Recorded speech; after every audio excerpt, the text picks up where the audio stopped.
Today we are making cheese pie, and specifically feta cheese pie. Aris right now is crumbling the feta, right? Into small little bits.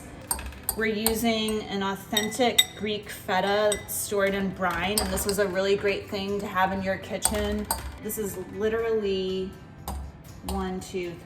4 ingredients. That's all you need to make a really authentic. 1, 2, 3, 4. That's right. Why do I need 4?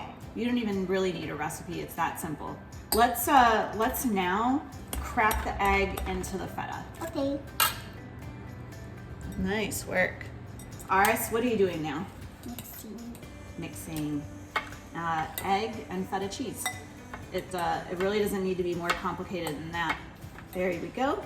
Feta and the egg, that's all you need. So what are you gonna do? I touched the phyllo. We're gonna take a sheet of phyllo.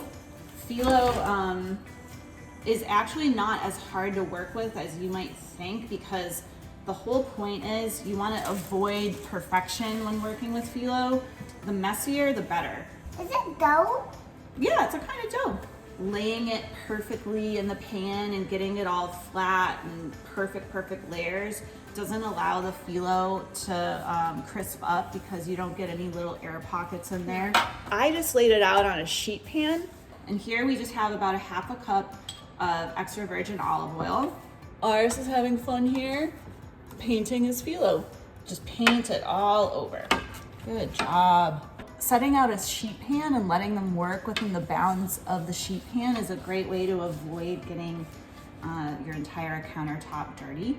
Rather than making one cheese pie, sometimes I'll make 2. So today, I'm using 2 9-inch shallow cake pans. So we're gonna add another sheet of phyllo. I'll cover it. And we're gonna put it on top of this sheet. And paint it again. And we're gonna paint it again. And as you see, there's some folds, even maybe some tears in the phyllo, and we're not worried about that at all. In fact, those little folds in the phyllo are what we want. The last sheet, before you add your filling, you just lay it on top of the other sheets, right? So we've got that all set. Don't worry. We're not going to make it. Yeah, don't worry. So I've got one of my 9-inch cake pans right here, and Aris is greasing them for me, even though I had already greased them. We've got to transfer our phyllo to the cake pan. Tuck it all in, but again, I'm not worrying about getting everything flat and perfect, and in fact, I want to do the opposite of that. Show me, Mama. There we go. So see how everything's just kind of like wrinkly and not very perfect looking? That's exactly what we want. So since I'm making 2 smaller cheese pies, I'm gonna use about half the filling. That's enough, right? Mama's just gonna spread it out a little bit. This is going to be yummy in my tummy. That's right. You don't want the filling too thick, because then that ratio of phyllo to filling would be way off, and it would just be a little bit too much. Make the filling no thicker than about a thumb's width thick. That's kind of the rule of thumb. Aris now is already starting to fold the phyllo over the filling. I'm only gonna add 1 layer of phyllo on top of this because I'm making quite a small pie. I just put a little more oil. Yeah, this is gonna be one crispy pie. So let's take 1 more sheet, but just kind of scrunch it up and put it on top. Perfect. So what I often do is just kind of punch the edges down. That makes sure the edges get nice and crispy. I eat all the pie. Yeah, I eat all of this pie. Shabibi, shabibi, shabiba. Here you go. It's ready for the oven. Nicely oiled.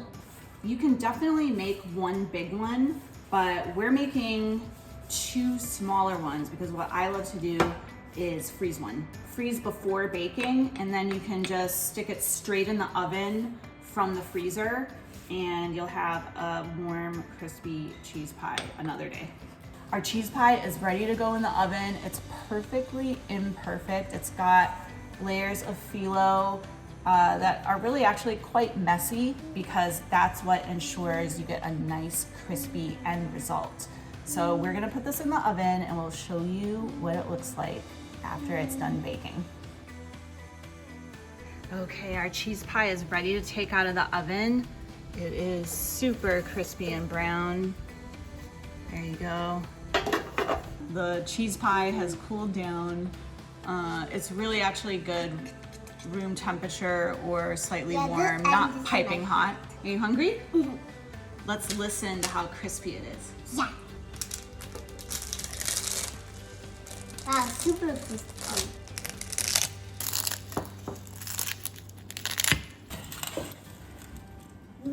Yummy cheese pie. Is it good? Yum. Was it easy to make? Mm-hmm. Yeah? Would you make it again? Make something else. Thanks everybody for joining us. I hope you try this cheese pie. Again, in Greek, it's called tyropita. So easy, 4 ingredients.